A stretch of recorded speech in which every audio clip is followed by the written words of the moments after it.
உங்கள் அபிமான தங்கமயில் இப்போது முகப்பேர் வெஸ்ட் மற்றும் புரசைவாக்கத்தில் ஆகஸ்ட் 23 ஞாயிற்றுக்கிழமை அன்று கிராண்ட் ஓபனிங்.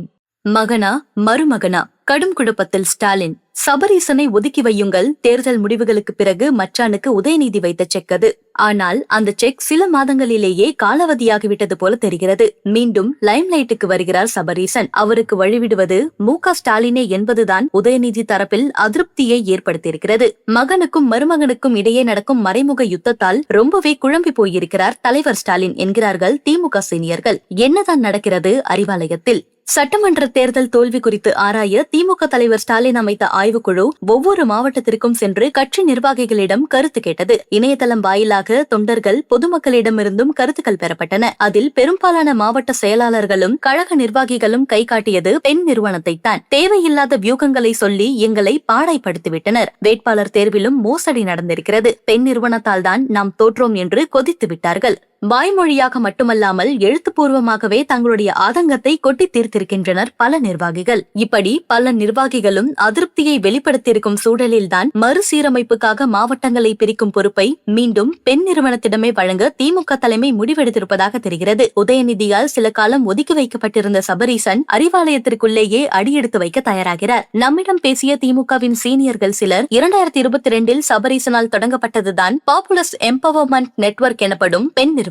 முதலில் மீடியா ஒருங்கிணைப்புகளை மட்டுமே செய்து வந்த அந்த நிறுவனம் நாளடைவில் கட்சியினரின் செயல்பாடுகளை கண்காணிப்பதில் தொடங்கி வேட்பாளர்கள் தேர்வு வரை ஆதிக்கம் செலுத்தியது. 2024 நாடாளுமன்ற தேர்தலில் 39 தொகுதிகளிலும் திமுக கூட்டணி வெற்றி பெற்றதை தொடர்ந்து கட்சியில் சபரீசனின் கை ஓங்கியது. பெண் நிறுவனம் சர்வ வல்லமை பெற்றது. திமுகவில் அதிகார மையங்கள் கோலோச்சுவது புதிதல்ல. கலைஞர் காலத்தில் மாறன் குடும்பத்தினர் அதிகார மையமாக உருவெடுக்க முயன்றபோது தெளிவாக காய்களை நகர்த்தி அவர்களை சரியான இடத்தில் வைத்தார் கலைஞர். மு.க. அழகிரி, மு.க. ஸ்டாலின் என தன் 2 மகன்களை தாண்டி பலம் பொருந்திய அதிகார மையங்கள் உருவாக கலைஞர் ஒருபோதும் அனுமதித்ததில்லை. கலைஞரின் மகள் செல்வியாலேயே கட்சிக்குள் பெரிதாக ஆதிக்கம் செலுத்த முடியவில்லை. ஆனால் தலைவர் ஸ்டாலினின் காலத்தில் உதயநிதியை ஓவர்டேக் செய்துவிட்டு பெண் நிறுவனத்தை வைத்து அதிகார மையமாக உருமாறினார் சபரீசன். கனிமொழியையும் ஓரங்கட்டினார். கட்சி கூட்டங்களில் கலந்து கொள்வது, மாவட்டம் தோறும் கட்சியினரை சந்திப்பது, வேட்பாளர்களை தேர்வு செய்வது என ஏகத்துக்கும் மூக்கை நுழைத்தார். ஒரு கட்டத்தில் மாநிலங்களவை எம்பி ஆவதற்கு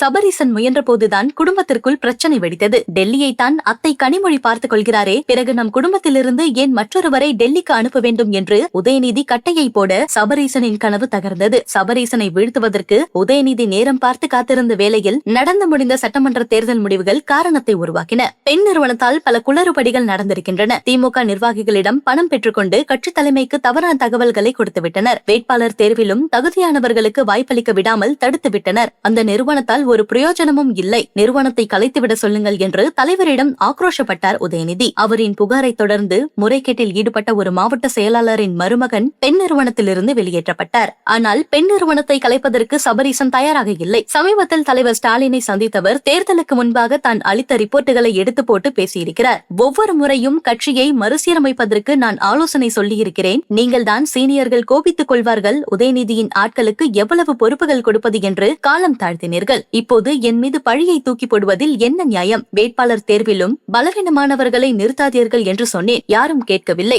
விஜய் அலை தமிழகம் எங்கும் வீசுகிறது. அதற்கேற்ப வியூகங்களை மாற்ற வேண்டும் என்றேன். அதையும் சட்டை செய்யவில்லை. பிறகு என்னதான் செய்ய சொல்கிறீர்கள்? 2021 திமுக ஜெயிப்பதற்கு எப்படியெல்லாம் உழைத்தேன் என்பது உங்களுக்கு நன்றாக தெரியும். 2026 அதைவிட கடுமையாகவே உழைத்தேன். பெண் நிறுவனத்திடம் இருக்கும் தரவுகளைப் போல வேறு எந்த நிறுவனத்திடமும் இந்தியாவில் தரவுகள் இல்லை. அந்த அளவுக்கு உழைத்திருக்கிறோம் என்று தலைவரிடம் எரிமலையாக வெடித்துவிட்டார் சபரீசன். பெண் நிறுவனத்தை கலைக்க உதயநிதியும் அதை தடுக்க சபரீசனும் முட்டி மோதுவதால் இருவருக்கும் இடையே சிக்கி கடுமையாக குழம்பி போயிருக்கிறார் தலைவர். இந்த பஞ்சாயத்து துர்கா ஸ்டாலினிடம் போனது. இப்போதைக்கு எந்த முடிவும் எடுக்க வேண்டாம், மாப்பிள்ளை இருக்கட்டும் என்று அவர் பேசி தீர்த்ததை தொடர்ந்து சபரீசன் சாந்தமாகி இருக்கிறார். அதோடு கட்சி சீரமைப்புக்கான வேலைகளை பார்க்கும் பொறுப்பை பெண் நிறுவனத்திடம் அளித்திருக்கிறார் தலைவர். எந்த நிறுவனத்தை எதிர்த்து புகார் அளிக்கப்பட்டதோ அதே நிறுவனம் சீரமைப்பு நடவடிக்கைகளில் இறங்குவதால் கழக நிர்வாகிகள் எல்லாம் பொறுமுகிறார்கள் என்றனர் விரிவாக. துர்கா ஸ்டாலின் பஞ்சாயத்து பேசியதை தொடர்ந்து அறிவாலயத்திற்குள்ளேயே என்ட்ரியாகவிருக்கிறார் சபரீசன். அறிவாலயத்தின் முதல் தளத்தில் அவருக்கென ஒரு அறை தயாராகிறது. அங்கிருந்தபடியே கட்சி மறுசீரமைப்பு நடவடிக்கைகளை மேற்பார்வை செய்வதோடு கழக நிர்வாகிகளையும் இனி அவர் சந்திப்பார் என்கின்றன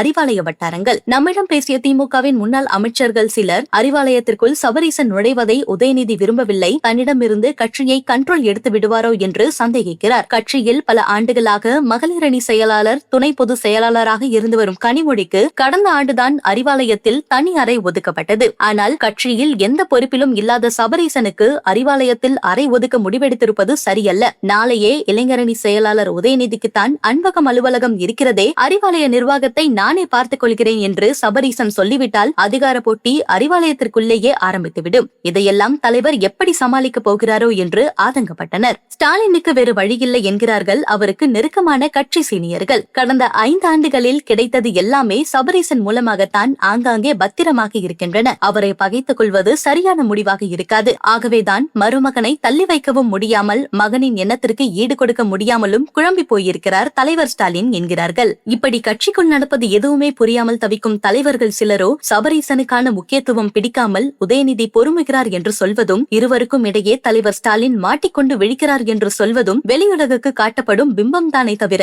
உண்மையல்ல. திட்டமிட்டே காரியங்கள் நடக்கின்றனவோ என்ற சந்தேகத்தை ஏற்படுத்துகிறது என்று புலம்புகின்றனர். இதற்கிடையே ஆகஸ்ட் 22ஆம் தேதி திமுக செயற்குழு கூடுகிறது. கட்சியின் மறுசீரமைப்பு குறித்து அந்த கூட்டத்தில் விவாதிக்கவிருக்கிறார்கள். அப்போது உதயநிதிக்கு செயல் தலைவர் பதவியை வழங்க சொல்லி அவருடைய ஆதரவு மாவட்ட செயலாளர்கள் வலியுறுத்தக்கூடும் என தெரிகிறது. கட்சி மறுசீரமைப்பு நடவடிக்கையை பெண் நிறுவனத்திடம் வழங்கவும் உதயநிதிக்கு விருப்பமில்லை. அதனால் அது தொடர்பாகவும் பஞ்சாயத்து வெடிக்கக்கூடும். செப்டம்பர் முப்பெரும் விழாவுக்குள் திமுகவில் பல மாற்றங்களை எதிர்பார்க்கலாம். கட்சிக்குள் யார் கை ஓங்குகிறது என்பது அப்போது தெளிவாகிவிடும்.